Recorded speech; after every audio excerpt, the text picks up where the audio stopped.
To All the Boys, Always and Forever dropped, and it's not the worst thing in the world. Heyo, it's Oishi, welcome back. Yeah, I watched the last installment of the To All the Boys I've Loved Before series. If you don't know what the series is about, essentially it follows this girl named Lara Jean, and she, in the first one, writes these letters to a bunch of guys that she liked when she was a lot younger, and she saves them, she never sends them. But, whoops, her sister sends them out, and now she's got a number of guys vying for her attention. Fast forward like 2 movies, and she and the main guy, Peter Kavinsky, are a thing.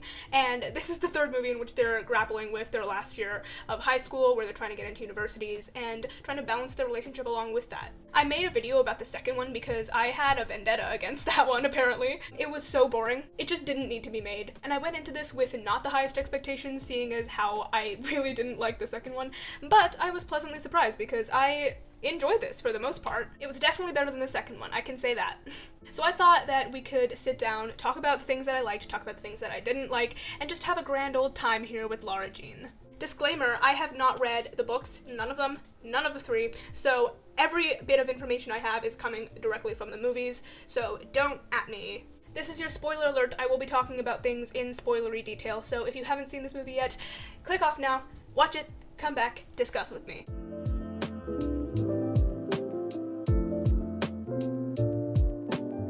A big complaint I had from the second movie is that a lot of the style that was felt in the first movie seemed to have completely disappeared, and I am happy to say that some of the style is back in this one. The first one was very colorful, very vibrant and alive, and the second one, while it was still colorful, it just didn't have that sort of life that the first one had, and that was really sad to me because I actually enjoyed the style the first one had, but the third one seemed to bring some of that style back almost immediately. I went into this fully expecting to just put it on in the background, and I was gonna research for another video that I'm still not finished researching for. It's a long story. Anyway, I was gonna put it on in the background and kind of just not give my full attention to it. But then it started off with this very cute line drawing-esque thing that kind of drew me in, and I was like, okay, it seems we're doing some fun things that the second one really didn't do. I liked it. It was cute, it was simplistic, and I feel like it reflected her aesthetic very well, Lara Jean, the character. She has a sort of happy-go-luckiness to her. She herself is very sweet and cute, and so I thought the style that they used for the beginning of that was very sweet and cute and fit well with her. The colors in this one are still bright and flashy, but to me it felt slightly different. Now, that might just be because I haven't seen the first one in a long time, but it felt less in your face in this one. There was more warmth to it. It felt more like you were just being enveloped in a cute little hug. I enjoyed that it was slightly tamped down, but it still had the heart and soul that it was trying to go for the entire movie. The transitions in this one were also pretty stylistic. I like the title cards they have. They split the movie into different sections. So there was Korea, and then there was back at home, and then there was New York and the wedding, and a bunch of different sections of the movie. And with each of those sections came a cute little transition card, which I thought was, again, very cute, and it fit the aesthetic of the movie and of Lara Jean as a character. And then the last stylistic transition they had was starting in one point, so for example it would show a bus or something, and then that would turn into a drawing and you would see it traveling, and then on the other side when they got to where they were supposed to be it would turn back into the real bus. I enjoyed that. I thought it was a cute, fun way and quick way to show a transition of traveling, and I think they use that mostly for traveling. What I enjoy is that showing a map and showing a plane going over a map, it's not a new thing, like that's been around in movies, but I liked that they added the fading in from the real image and then fading back out, and the colors that they chose, again, it just felt very much like this series and this franchise. Also, the soundtrack was pretty fire. Like, I don't exactly know where to put this point, so I'm just gonna put it in style. I enjoyed a lot of the soundtrack. It was fun, it was boppy, and I was having a good time. So if there's one thing that this movie is good for, it's the soundtrack. You should listen to it.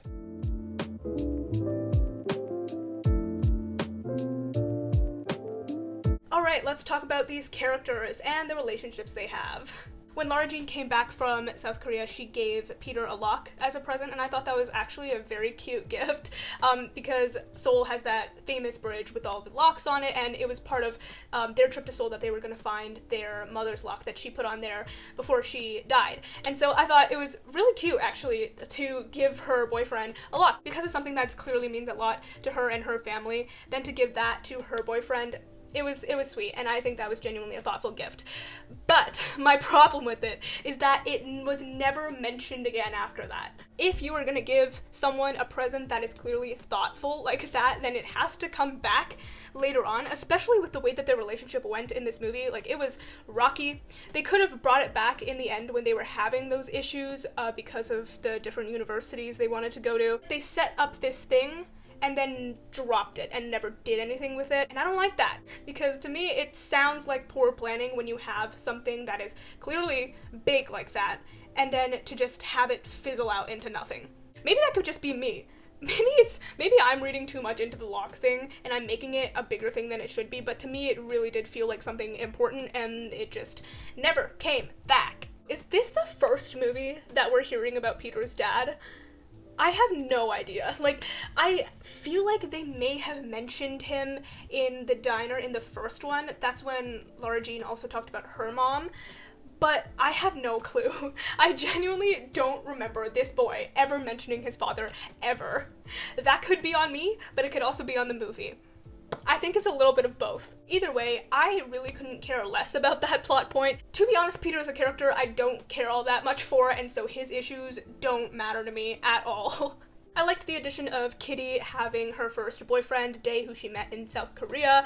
I think it fit really well with the larger narrative of this story, especially because Lara Jean and Peter, with their university choices, look like they're going to be doing long distance and they're afraid of how that's going to affect their relationship. And then we have Kitty and Dae, who are also doing long distance. So it's a good juxtaposition showing how these people can make it work while they, Lara and Peter, why did I forget his name? He's so forgettable to me.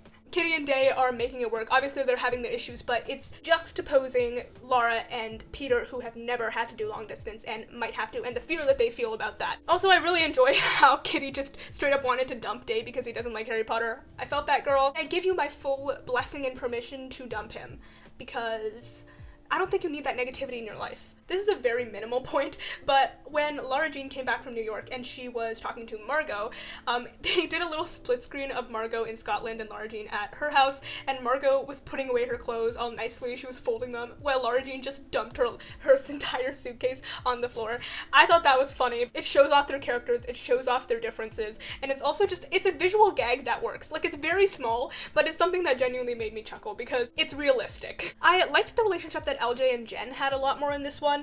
She was still kind of mean in the beginning, especially to Chris, but overall the relationship improved, especially after they went to New York and they went to the party and they stole that pink couch. I liked that sequence. I thought that was funny. Also, I couldn't imagine seeing that on a subway.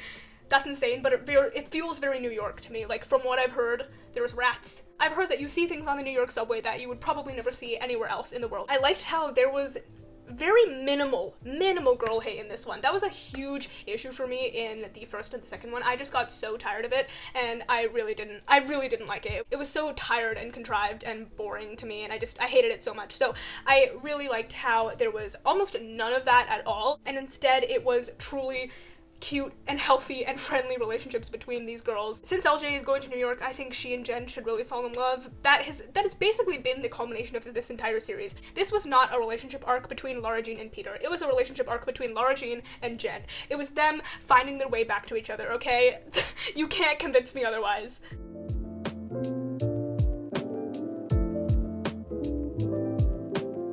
My first big issue with this movie is something I mentioned already with The Locke, but it feels like things they set up just don't get paid off.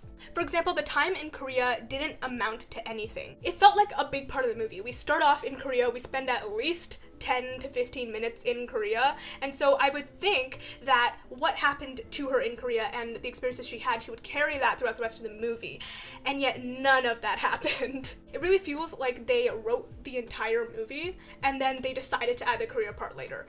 It really didn't amount to anything, and that's frustrating to me. Again, I didn't read the books, so I don't know if this was a bigger thing in the books, if the Korea part was even a thing in the books, but in the movie, it really just felt out of place. When you have something big like that at the beginning of the movie, I expect it to have ripple effects throughout the rest of the movie. A good example of this is Lady Bird. Now, Lady Bird is one of my favorite films of all time, so am I biased? Absolutely. But Lady Bird starts with her and her mother coming back after a road road trip. They have just gone around the state touring all of these universities, and they are now coming home from that. And that little prologue, if you will, actually has ripple effects throughout the rest of the movie. Because the movie is very much focused on university and post-secondary and her relationship with her mother and how post-secondary is also affecting that relationship.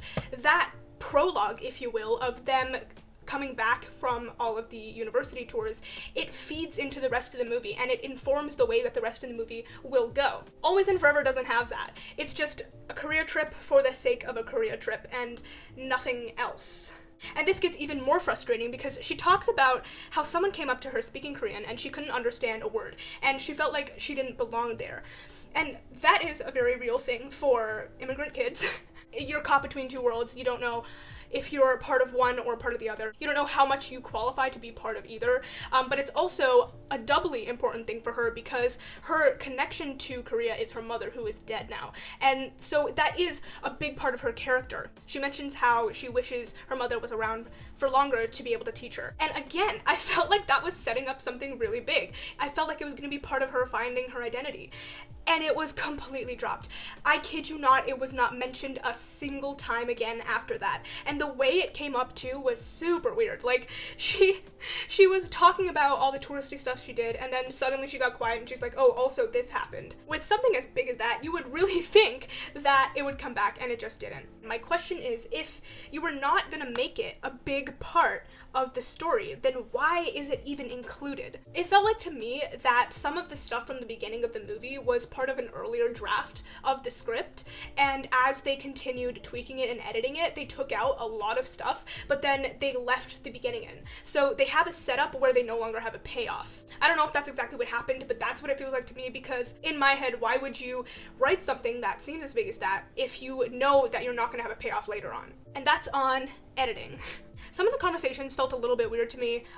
It felt stilted. Here's the thing, I like slow conversations. Like, you can have conversations that have a lot of silence and a lot of thinking within them, and they can work because the pacing and the delivery and the emotional beats work well together. But sometimes in this movie, it just did not feel like that. An example of this is when Kitty was asking Peter what was like the best text he'd ever received from a girl.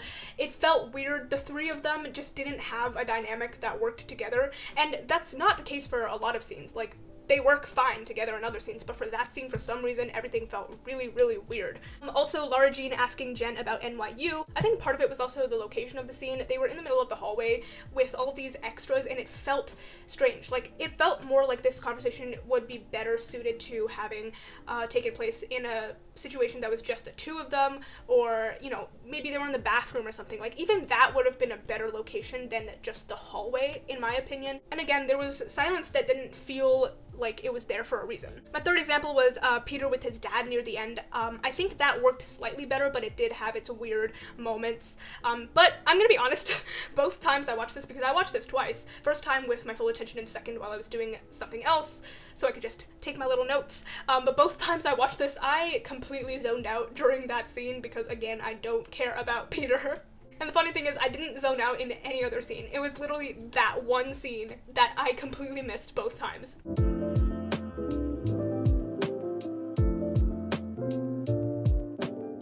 And some last annoying stuff, because I don't know where else to put this. This is really just personal on me. I had a lot of FOMO during this movie, especially because it is taking place in their last year of high school. So they are taking part in promposals, and they're having this senior trip, and also Lara Jean is studying English Lit. If you don't know, I'm in my last year of high school, and it's not great because we're all at home. I mean, I've seen promposals when I was younger for all of the kids in grade 12 that year, but this would have been the year that I would be able to take part in my friends' promposals and see people I know and have gone to school with for 4 years now getting proposed to, and it's exciting, you know. And the fact that I'm not gonna get that, and that my entire grade is not gonna get that, kinda sad. Also, senior trip. Newsflash, I was supposed to go to Greece this year in March. Every year during our March break, our school takes a trip to some country around the world. This year it was supposed to be Greece, and me and a bunch of my friends signed up, and a lot of my friends were treating this as our grade 12, like, grad trip. I think out of all the people who signed up for this trip, the vast majority of them were in grade 12, and now it's canceled. I was excited because it's Greece. I mean, as a person who's grown up on Percy Jackson and Greek mythology, can you imagine me in Greece? It would not, it would be a nightmare. Maybe it's a good thing that we weren't allowed to go, because me and my friend in Greece together, yikes. That's asking for trouble. And I know these are very first world problems to be complaining about during this time, because, like, people are dying, Kim, but I don't know, it's still a little bit sad, so. Also, she's studying English Lit, which, if you know anything about me, if you take one look at this channel, I love English, I love reading, I love analyzing, and honestly, being an English major is my emotional support fantasy, that and, like, film major. Yeah, so she's essentially living the life that I want right now. Another really annoying thing was that a lot of the uni conflict came with her and Peter and their relationship, and less of, like, what the program is actually about. She does mention it while talking to Margot about how she likes the program at NYU a lot and she's excited about it, but that gets dropped really, really quickly, and it turns back into her entire relationship with Peter and how that's gonna work. And I'm just like, girl, guys, it's really not that big of a deal. Yes, it's a big distance, but it's fine. She's trying to make her life decisions based on this one guy, Peter Kavinsky. I mean, if it was John Ambrose, I might understand a little bit more, but Peter Kavinsky, are you kidding me? Honey, you can do better. It was after prom, and they were gonna do the thing, but then they didn't do the thing because Peter's like, what, you want to do the thing because you're insecure? Which, that was the one thing that came out of his mouth that I actually agreed with. Like, don't do the thing because you're insecure. That's my PSA to you. But then he ruined it immediately because she was like, oh, but I love you, but he's like, clearly not enough because she wants to go to NYU. And I'm like, sir, this is not about you. It is her life. If she wants to go to NYU because she genuinely likes the city and she likes the program, that is her prerogative. This is not about you, Peter Kavinsky. Leave. I really wished that they broke up right then and there, because Lara Jean does not need that negativity in her life. What she needs is to go to NYU and to fall in love with Jen. I'm telling you, she is 100 times better than Peter Kavinsky. I just got really annoyed by that, because when you're making these life decisions, maybe think about what's best for you and not what's best for your boyfriend. PSA of the day. I guess you got 2 PSAs today. It's funny, because as much as I am not the biggest fan of this series, I still had fun watching it. Like, the first one was fun enough. The second one I really could have done without. What are you notifying me of?